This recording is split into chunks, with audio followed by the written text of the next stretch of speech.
'Cause we're down your way, da-da-da-da, we're always down your way, da-da-da-da, because I'm down your way, da-da-da-da, I'm always down your way, da-da-da-da. Crikey.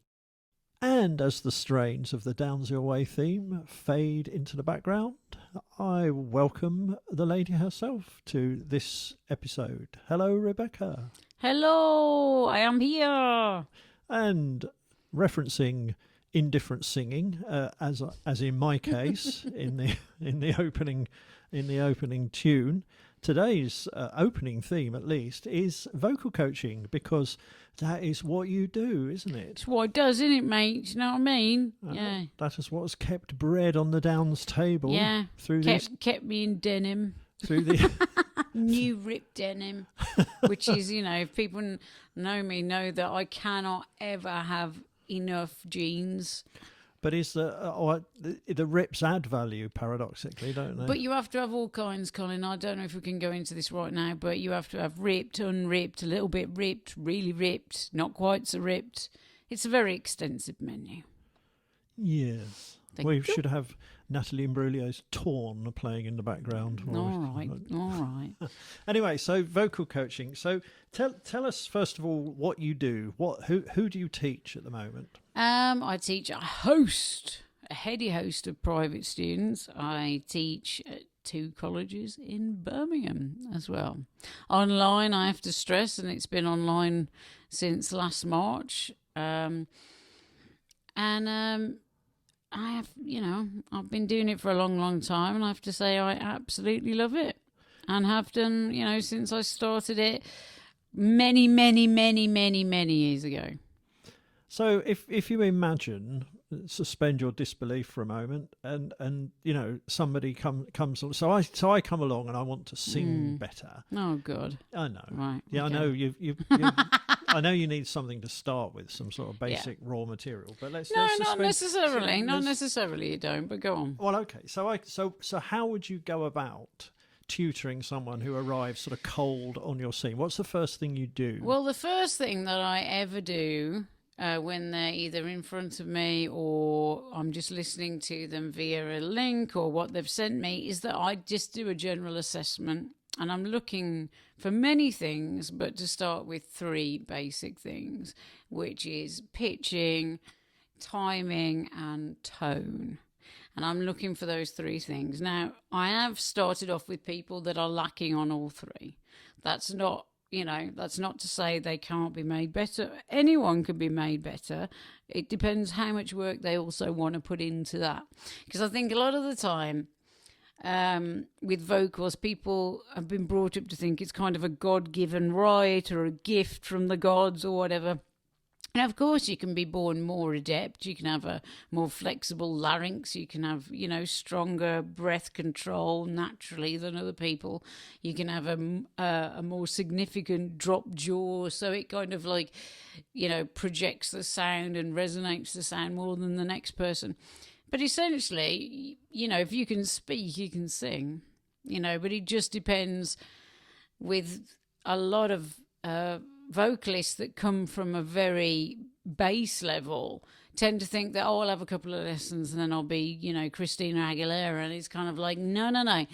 And it's a bit like you have to sort of say to them, just imagine if you were learning the guitar or learning any other instrument, you don't go from 0 to 100 in 2 lessons. And also it's the work you put in between the lessons, the knowledge I can give you, but that's where we start from. We start from these 3 basic things, which is timing, pitching and tone. So if you work through those one by one, so how would you help someone improve their timing?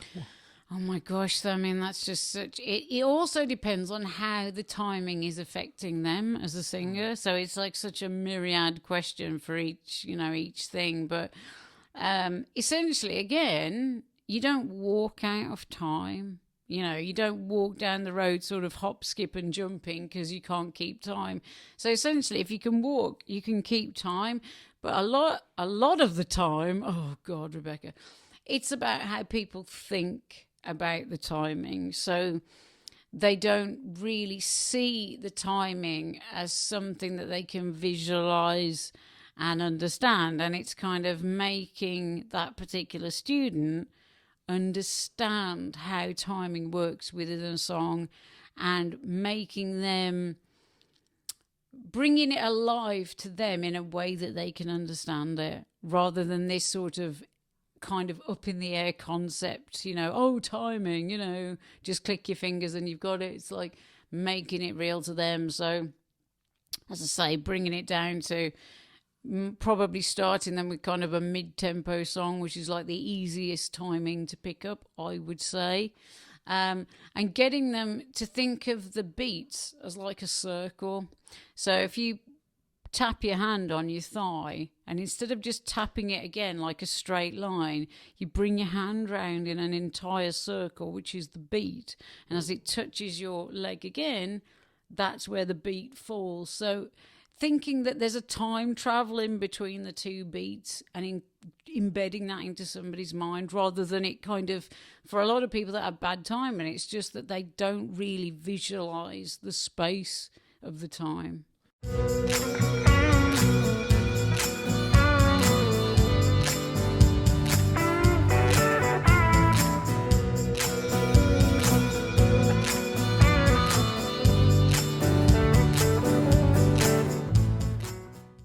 See, as I know nothing about this, I can ask really, really stupid questions. So my really, really stupid question about this is, how does someone get timing wrong in the sense of it?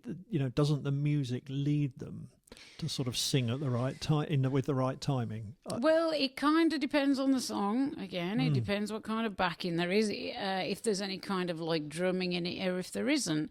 But for somebody who doesn't really think and encapsulate kind of timing within them naturally, no, they don't. And it doesn't really matter what kind of beat's playing in the background, or if they're literally singing a cappella, they're still not thinking about the time as something that's real to them. It's kind of this airy-fairy, imaginary, ungraspable quantity. And what my job is to make it completely real. So those 4 beats in the bar, or however many they are, they totally understand what it means for them, rather than, okay, just saying, oh, you've just got to go away and read music or whatever.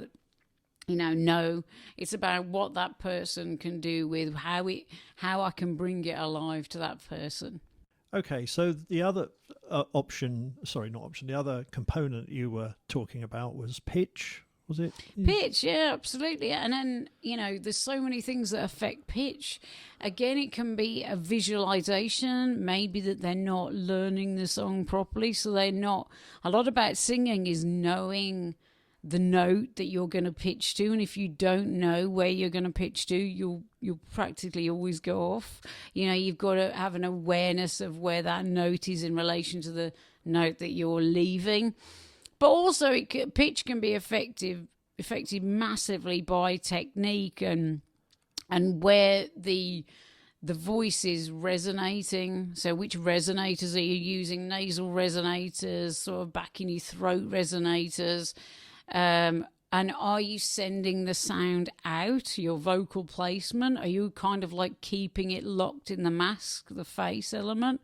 So there's loads of things and of course breathing. If you're lacking in your breath control, you might be coming to the end of a line and you'll be reaching for a note that you just haven't got the breath to reach. So you'll be kind of squeezing the note out, which will affect the pitch immediately. So there's so many different things, and it's kind of like, I'm always fascinated when I meet a new student, because I just think, okay, what am I going to pick apart from this, and what can I put right, And normally it's really, really obvious straight away. And the other component was tone, wasn't it? Tone, which people don't really, mention that much when it comes to like starting out singing. And, it's all about, I want to increase my range and I want to do this and I want to sing this massive song. And, it's kind of about impressing others in a way, rather than going back to what I was brought up on, which is, what does the voice actually sound like when you're singing? I was brought up on Karen Carpenter, Ella, Billie Holiday, all these people, Julie London, that have amazing tone, roundness of tone that you desperately want to listen to. As soon as they start singing, you know, the resonance is amazing. There's a velvet tone. There's, you know, this beautiful controlled vibrato. And that's, you know, tone comes from everything. It comes from the breathing techniques. It comes from where the tone's resonating. And it's something that can really, really be improved on. But what's really important is, okay, not how high you can sing or how loud you can sing, but, you know, do people actually want to listen to you sing? And the majority of the time, people don't really consider that too much. It's always like, oh, I want to sing this song, and how do you get me to reach this note? In other words, but I always say it's not about that. It's about the quality of the note when you get there. So that's tone. So if you were to start off with a kind of fumbling amateur, you know, and again, picture me coming to you and saying, help me sing properly. Over how many interactions, how many lessons would you expect to see some sort of progress, assuming the person was prepared to put the work in? I'd expect to see progress from lesson 1 to lesson 2. You know, if people are putting in the work, even if they had a week in between, 2 weeks in between, or a month, it doesn't actually matter. You know, it's about what the work that they put in straight away. And you can always hear improvements partway through an hour's lesson, you know, if people are internalizing and I'm delivering the information to them in a manner that they can understand, which is down to me being a decent teacher, and changing my teaching path to whoever's coming in front of me. But if somebody really does internalize what you're saying, just one tiny tweak can change somebody massively, absolutely massively. I get a bad feeling. This is just not real. I crashing through that red light. This truck has lasted sweet. Ooh, ooh. So when you talk about putting in work, I mean, somebody comes along, has lesson 1, they're going to come back in a week for lesson 2. What would you expect them to do in the meantime in terms of both sort of time and content? What sort? I mean, I appreciate the content will vary on, you know, depending what their issue is. But I mean, how much sort of time would you expect someone to put in that week? Well, it depends on the individual, and it depends how much time they've got available. Normally, I say to people, if you are doing either a college course, or you're doing a regular job, or you've got a family or something like that, you are never, ever, even if you really want to, going to set aside like half an hour to an hour a day to do vocal practice. What I try and get people to do is make it part of their existence anyway. So I always say, when the kettle's boiling, I want you to do vocal trills. When there's adverts on the telly, I want you to check your breathing. So it's almost built into your day. From day one, the next day that you start, you're thinking, hang on, boiling a kettle, that's like a minute, I don't know, minute and a half. Right, I'm going to vocal trill and see how I get on vocal trilling for a minute and kind of measure myself on how long my breath control is over a vocal trill. So I'll give them exercises that are very, very short and hopefully can be fitted into their lives, because singing for me has always a part of me. I don't have to set aside like half an hour to do vocal practice, because for people that know me, I'm annoying. You know, I sing all the time. You know, no matter what I'm doing, it might be just something that's running around in my head, a line, but I'm always kind of testing out new things, but it's a part of my whole existence. And I just think if you've got to practice something, that it's something that you're sort of forcing yourself to do, and I want to make it integral to that person's life, really. That's what I'm going for all the time. I can vouch for that. Spending time with you is that if we were ever to make Rebecca Downs the musical, it would simply be a case of following you around with a camera. Oh God. Oh God, that would be dreadful. Yeah, some of the songs would be a little surprising, I think, inverted commas, but they would flow. There wouldn't be much scripting required. If you look at sort of other pastimes, vocations, walks of life, and I'm thinking of sports here more particularly, you often see a situation where somebody's learnt to play a game or a sport, and they've kind of almost built in and kind of overcome quite bad habits as a matter of course, and then they take some professional coaching, and the coach says, no, you don't want to be doing it like that, you want to be doing it like this, and they go through a terrible period where in fact they go backwards because they're having to sort of eradicate bad habits and at the same time learn new ones. And they go through a period where they're neither doing one nor the other, so they've sort of only partially eradicated the bad habit and they've barely taken on the new one, and their competence level drops. I speak from I speak from experience.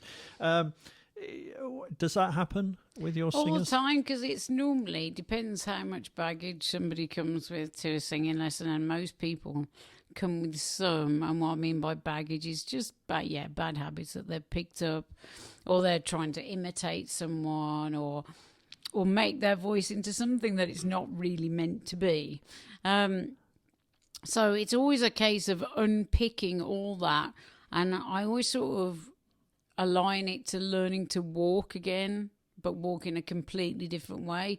And for some people, it's a quicker journey than others. And for some people, like unraveling all that is hard. And it's kind of like they'll get one song that we've done and we've unraveled everything and we're there. And then you go to another song and it's just all lost immediately. It's like, so you have to kind of make it so that it becomes their new natural way. And that is, as I say, it's got to become a habit. It's got to become what you do. The only way it will is just consistently doing it. So, yes, that happens a lot. And for how many people is that the kind of end of the road, or do people? No, I don't think anyone's ever come to me when that's been the end of the road. I think it's a hard hill to climb if you come with a lot of previous baggage, but depends how much you want it, and I can't make you want it. I'm not going to force you to have lessons. You don't want them. If you want it, you'll make it happen, and it'll be regardless of what I say. But it's down to the person, the individual person. You want it bad enough, you'll do it. Way down in the church of the blind boy, why I makes you king. Oh, don't you walk that line, boy. So when you see other people, and this is perhaps a slightly awkward and maybe an unfair question, but when you see other people performing, do you find yourself sort of listening to them and thinking, oh, that's not quite right, or oh, I would do that in a slightly different way? Do you see kind of raw material for your expertise, if you like? And if so, what are the more common things that you see? I mean, I do see that, yeah. I have to say, see myself, I'm very critical of my own singing, and when I listen back to myself on live performances, I'll go, oh, Rebecca, you shouldn't have done that. As I say to my students, I'm not perfect, nobody is, and you never want to reach that. You just want to keep reaching for something better for you. But yeah, I do. I mean, of course, but not in a sort of super critical way, just in a, oh my God, I hope they're not hurting their voice kind of way. There's a lot of people I've heard sort of, I don't have a very sort of gritty voice naturally. I have to sort of affect that sometimes to put it on, which is there's a way of doing it that's safe and there's a way of doing it that's not that safe. And I have heard some singers and I've just gone, oh my goodness, are they going to have a voice tomorrow? They're going to wake up, and be like, because how are they going to carry that off through like an hour set or something, and that sometimes if, I don't, look down on, I've never looked down on anyone, but I just feel kind of worried, the fact that I think they might be wrecking their voice, That happens more than anything else, You always hear people go for notes and they don't reach it. It doesn't really matter. It's about the performance. It's about the here and now, and a performance is about lots of different things, about connection with the audience, about the vibe you're giving. It's not all about being absolutely perfect, but the only time that I really sort of go, oh my God, is when I think somebody's hurting their voice. And so, waking up in the morning with a sore throat, stroke, croaky voice would be a good indicator that you're not singing properly. Absolutely. I mean, and also straight after a performance, if you're, you will be absolutely knackered after a 90-minute show. I'm absolutely exhausted. But, if you've lost your voice after a 90-minute show, and if you've lost your voice in the morning, then there's something going wrong. Definitely. So in terms of working with your private clients, what we've talked about is you would do a sort of introductory assessment and you put a program in place and you'd work through that. And let's just say a little bit about how it's operating at the moment online. How's that working in practice? I mean, actually it works very, very well. I've sort of always worked a little bit online with various people, just because of where they live. But I think having to do it as kind of like the only thing that you do has kind of honed it massively. It works really well. If people don't feel confident singing on a Zoom or a Skype call, it can work a myriad of ways. They can record things prior to that, send them to me. I dissect them, go through them, and then build the lesson around the issues that I found in the recordings, and the whole kind of lesson is skewed to putting those right and how to put those right. Some people have got an amazing, home studio setup, and we do, we're almost recording studio vocals with me coaching them through it, So it works really, really well. I mean, I teach full class online, and, it has to spin off a PowerPoint presentation, obviously, as well as me teaching them. It does take a lot more kind of prior preparation than going into a face-to-face lesson would. But it works exceptionally well. Again, it's probably a little bit more nitty-gritty and concentrated than being face-to-face, because face-to-face, a lot of the time, if somebody's singing in front of me, unless I stop them literally every 2 seconds sometimes to say something, there will be certain things that are missed and that I'll catch on the next time that they sing. But if I'm analysing a recording they've sent, or I'm sitting there in my own living room listening to them, I'll also record the lessons so that I absolutely miss nothing. So it's actually really intense in a way. And I think people get probably more out of it from me than sometimes they would on a one-to-one, because there's more input from me beforehand. And there's probably more coming back during and after the lesson, because I've just got that, recorded element, and I can keep referring back to it. So it's worked tremendously well. I've been really, really happy about it. So you have a specific website for this service, don't you? Which we will put the link in the show particulars. Have a little look-see. Have a little look-see. Well, thank you for that. And if anybody's got any questions about Rebecca's vocal or you've coaching, got any vocal questions, ask me, and me and Ralph will answer. Send them in. Yes. Yeah, send them in. We'll bark them back at you. Yeah, Ralph will get back. 'Cause we got you in lockdown, freeze frame. You got my number, but not my name. It's just hot now. One night, all I gotta say is take me high. Right, so as you probably, all of you are aware, there's been an awful lot of changes going on in the music industry, based around Brexit and musicians touring in Europe. And there's things that I'm learning about that every 5 minutes, as I think most people are, and constantly thinking, oh my God, how are we going to cope with this? Oh my God, how are we going to cope with that? Or something else pops out at me. So I've been bombarding my amazing manager with, Colin, what do we do about this? Colin, what do we do about that? And he's been sort of running back to me and sort of telling me, well, this is going to play out that way and that's going to play out this way. It's been changing considerably, not just in light of travelling and gigging in the European Union, but also sending merchandise there. So, Colin, can you bloody explain to us, please, what the hell's going on? You are the mind of all knowledge, come on. Well, I don't know about that. It's early days and there's a lot still going on. Fortunately, we're members of the Music Managers Forum and the Association of Independent Music, and people like that, together with the Musicians Union, are all working extremely hard to put information together and briefing out there. But at the moment, it doesn't look particularly clever, and I think there are two key issues for us, with a third one possibly in the background. The first one is selling merchandise into Europe, and the second is obviously the touring one. So to deal with the first one, I mean, when we were in the single market, you could basically send anything anywhere. So, a sale in Germany or a sale in France, as we used to have, you just parcel it up, send it off. You wouldn't even need to put any labelling on the package. You just post it to... And can I interrupt there? We did have we have always had, and always have had, quite a considerable European set of sales from our own personal website. So fair amount, and it's you just pass it and send it. Now there are issues of obviously customs labelling. We are a third country. That's what we signed up to be in the agreement. So we sit right outside the EU.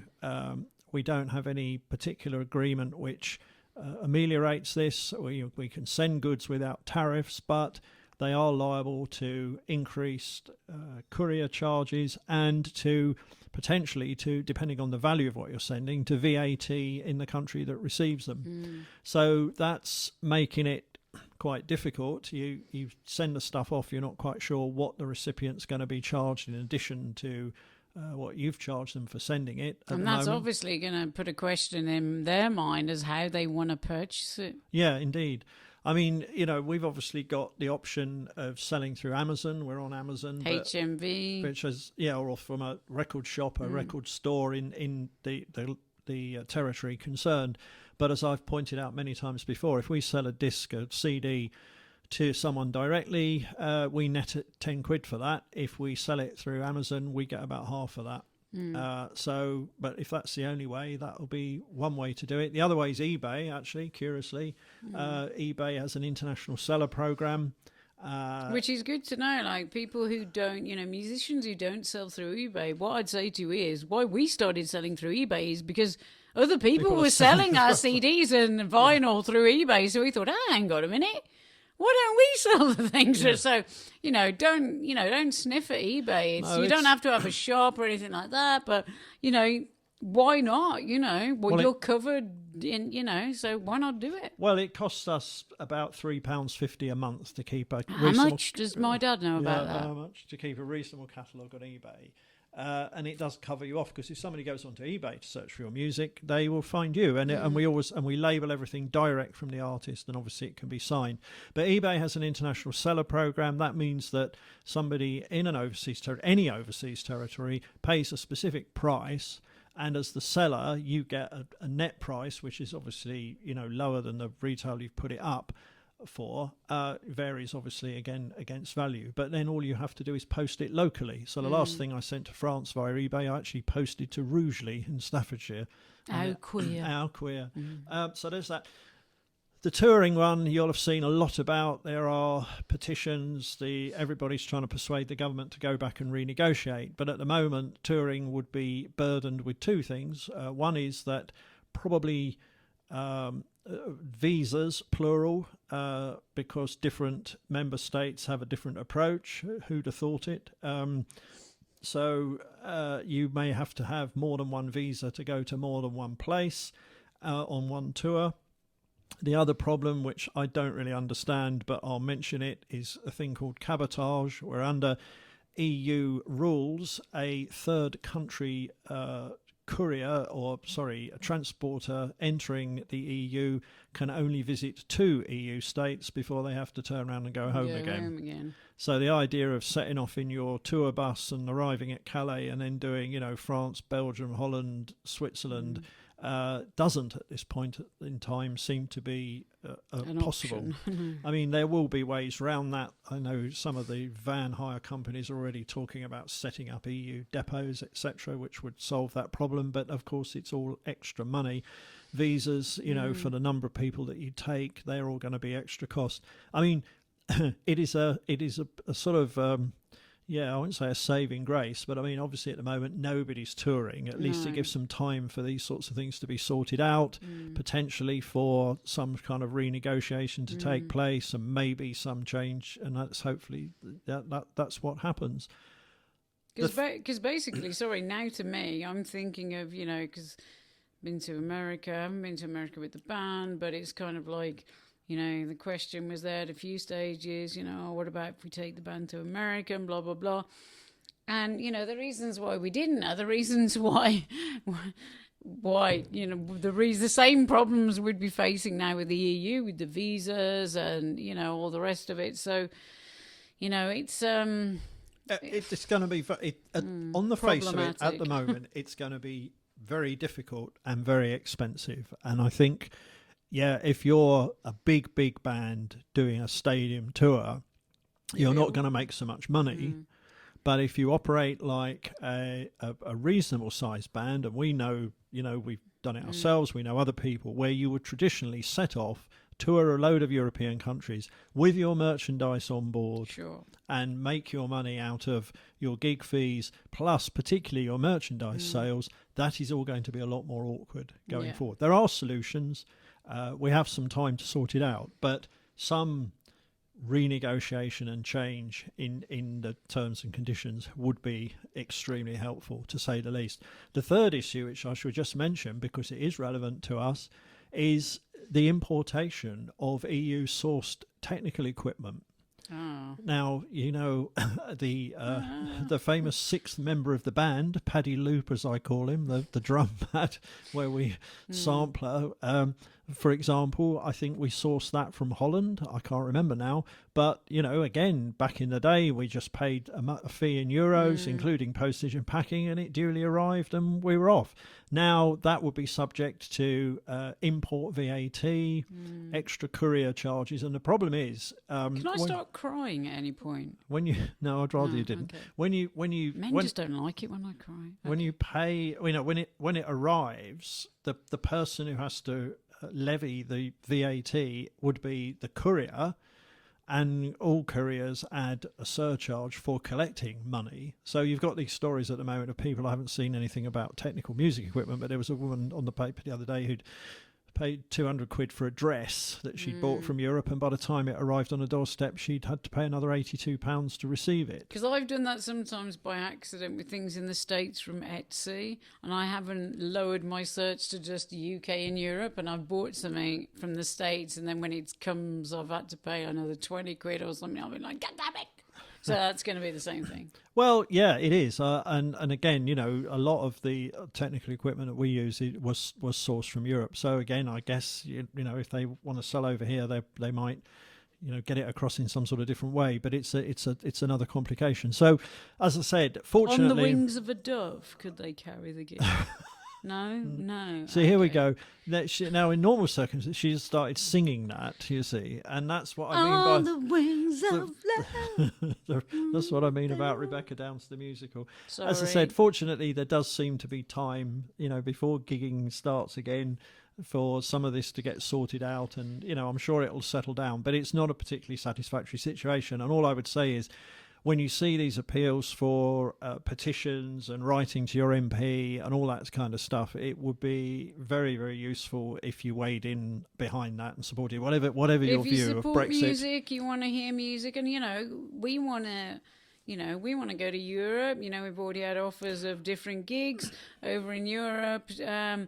We also want European musicians to come to the UK, So, all music lovers, I think, would probably get behind this. It's not a question of were you for Brexit, were you against it? Are you for music? That's the question. Yeah, I think quite a lot needs to happen for what we were used to before the pandemic to carry on. If that's to carry on, quite a lot needs to happen. And I think everybody, both musicians and those who support music, could usefully get behind the various campaigns that there are to try and make this change, because it's certainly going to make it prohibitively expensive for us to go overseas. And I think that would apply quite a long way up the ladder. We know bands who draw a significantly bigger audience than we do, who would still struggle a lot to make that work. Yeah, without a doubt. It's always been on a knife edge. Don't get me wrong. I think even bands that people would think they must be making a lot of money. I think you'd be quite surprised to hear that. It's probably a little bit closer to the wire than that. So putting all these things in place is really going to make it beyond. Well, I struggle to find it now, but there was a very good posting on social media by the artist known as Fish. Fish. Explaining in great detail why he couldn't go to insert name of random place in Europe in response to the many requests he gets from fans to extend his tours.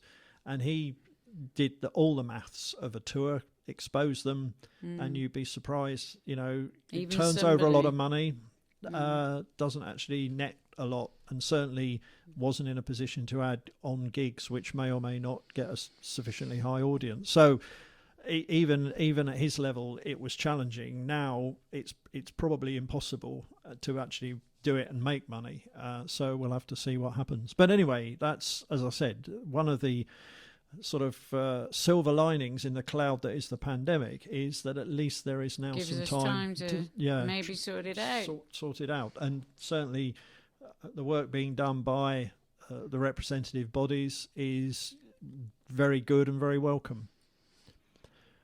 Okay, so thank you, Rebecca, for that amazing insight into your vocal coaching. I noticed the sort of worried look on your face when I talked about, me, the concept of me as a student. But don't worry, we won't be following that through. That was merely door slam. That was merely by way of. No, actually, Colin's not bad. People, believe me, I've heard a lot worse.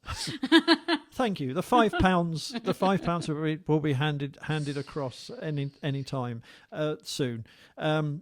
Subject, of course, to VAT and local European surcharges and blah, blah, blah, blah. But anyway, thank you very much for that. We loves you. We hope you enjoyed that. And if, again, as usual, you have any questions, feedback, follow-up, requests for subject to be covered in the future, we would love to hear from you. Absolutely. But in the meantime, thank you very much for listening, and we look forward to being with you again soon. Very soon. Bye-bye, peeps. Mwah.